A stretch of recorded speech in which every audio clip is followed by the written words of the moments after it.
آپ تو بچے اور ہمارے بھی پیدائش سے پہلے ہی یہ ملک بنا. چند دن پہلے ہی ہمارے جنرل غلام محمد صاحب اور بریگیڈیئر اسلم نیائی صاحب بیٹھے ہوئے تھے تو یہ تقسیم کے وقت کی کہانی سنا رہے تھے. تو تھوڑی دیر کے بعد میں نہیں سن سکا، مجھے لگا جیسے میرا دل پھٹ جائے گا. ایسی انہوں نے کہانیاں سنائی. یہ دنیا میں واحد ملک ہے جس کے بنیاد میں گارا اور سیمنٹ نہیں ہے بلکہ 6 لاکھ انسانوں کی ہڈیاں ہیں جس پر اس ملک کو بنایا گیا ہے. ہم تو لوکل لوگ ہیں، مہاجر نہیں ہیں، لہذا ہم نے وہ قربانی نہ دیکھی نہ چکھی. میرے والد صاحب کے ایک دوست تھے، وہ مہاجر تھے جالندھر کے. وہ کبھی کبھی ہمارے ڈیرے میں آیا کرتے تھے، بات کرتے تھے. تو ایک دن میں بھی بیٹھا تھا اور وہ یہ بات کر رہے تھے کہ جالندھر سے میرا جب ہم نکلے ہیں پارٹیشن پر تو میرا سارا خاندان کٹ گیا، اکیلی جان لے کر نکلا. اور تھوڑی چھوٹی سی عمر بھی زیادہ نہیں تھی. تو دن میں چھپتا تھا کماد کے کھیت میں. اگست میں کماد اچھا خاصا بڑا ہو جاتا ہے. اور رات کو پھر میں سفر کرتا تھا اور مجھے کچھ پتہ نہیں میں کہاں جا رہا ہوں، میری کیا منزل ہے. مجھے صرف ایک فکر تھا کہ میں سکھوں کی تلوار سے بچ جاؤں. لہذا چلتے چلتے چلتے دریائے ستلج پہ پہنچ گیا. دریائے ستلج اس وقت میں جیتا جاگتا دریا تھا. اب تو وہ سو گیا بیچارہ کب کا.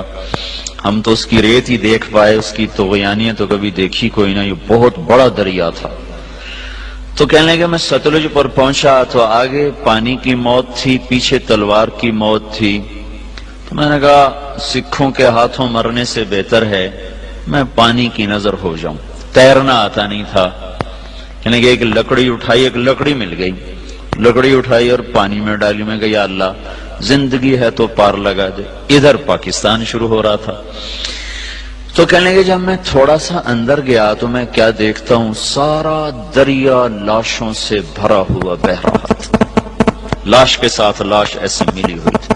معصوم بچے، حسین نوجوان، خوبصورت بیٹیاں، بوڑھی مائیں، بوڑھے باپ ایسے جا رہے تھے.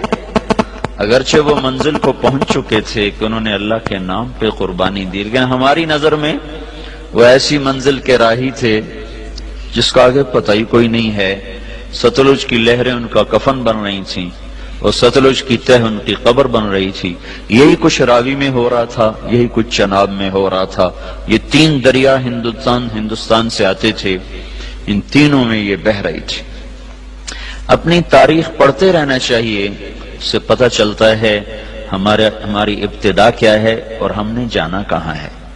بدقسمتی ایسی ہوئی میرے عزیزوں کہ اس ملک کو نا اتنی اللہ نے دولت سے نوازا ہے کہ آپ اور ہم اندازہ ہی نہیں کر سکتے. میں مکہ میں تھا، مجھے ایک جیولوجسٹ ملا. وہ کہنے لگا میں اپنے علم کی بنیاد پر کہتا ہوں کہ پاکستان جیسی زمین پوری دنیا میں کسی کے پاس کوئی. اس کو صرف ایک کینسر لگا، وہ بددیانتی کا، خیانت کا، چور بازاری کا اس کو کینسر لگا. اگر یہ اس ملک میں نہ ہوتا تو یہ دنیا میں جنت کا ٹکڑا ہوتا. اور اس ملک کو میرے عزیزوں جو لوٹا ہے نا، وہ ان پڑھوں نے نہیں لوٹا، زمینداروں نے، تاجروں نے نہیں لوٹا، بڑے ہائی کلاس پڑھے لکھے لوگوں نے اس کو لوٹا ہے. چونکہ انہوں نے ڈگریاں تو حاصل کی پر انسانیت نہ سیکھ پائے.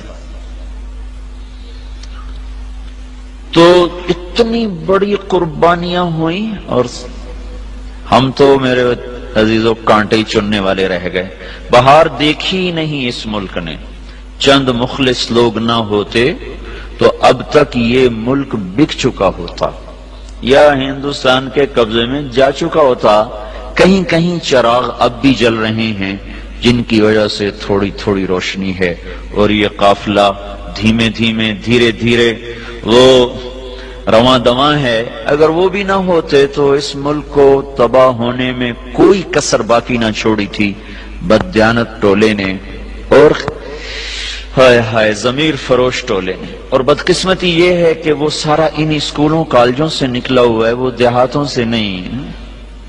کا طواف کر رہے تھے رات کو. ایک لڑکی جوان طواف کر رہی اور زور زور سے یہ شعر پڑھ رہی، اب الحب ان یخفا بکم قد کتمتہ فاصبح عندی قد اناخ وطنبا اذا اشتد الشوق ہام قلبی بذکرہ وان رمت من حبیبی قربا من حبیبی تقربا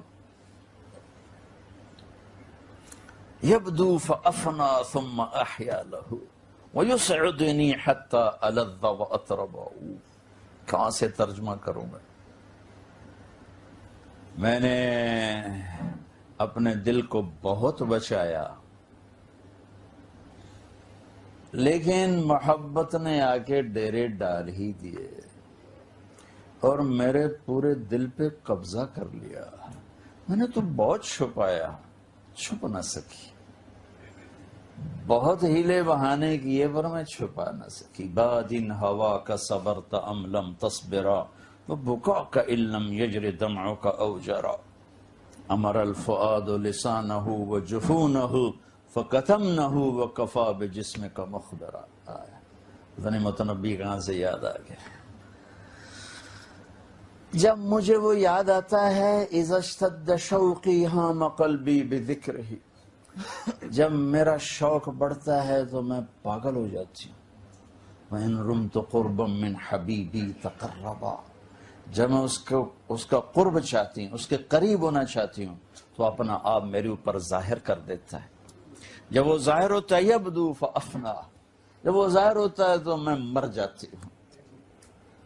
وہ پھر مجھے زندہ کرتا ہے، پھر مجھے اپنا قرب دیتا ہے اور میری رگ رگ میں اپنے عشق کو پھیلا دیتا ہے. جنید بغدادی جیسے ولی اللہ، وہ کہنے لگے او بچی ہوش کر، شرم کر، کیا پڑھ رہی ہے، کہاں پڑھ رہی ہے؟ وہ بھی اس بچی کو نہ پہچان سکی. انہوں نے ایسے دیکھا کہ لولا التقى لم اهجر عن طيب الوصن. جنید بدگمان نہ ہو، جس کے عشق میں تو نیند چھوڑ کے آیا ہے اسی کے عشق میں میں بھی نیند چھوڑ کے آیا. پھر کہنے لگی کس کا طواف کر رہے ہو، کس کا طواف کر رہے ہو؟ وہ کہنے لگے بیت اللہ کا. تو زور سے ہنسی اور یوں آسمان کی طرف منہ اٹھا کے کہنے لگی میرے مولا کیسے تیرے دیوانے لوگ ہیں جو تجھے چھوڑ کے پتھروں کا طواف کرتے. جنید کہتے میں تو بے ہوش ہو کے گر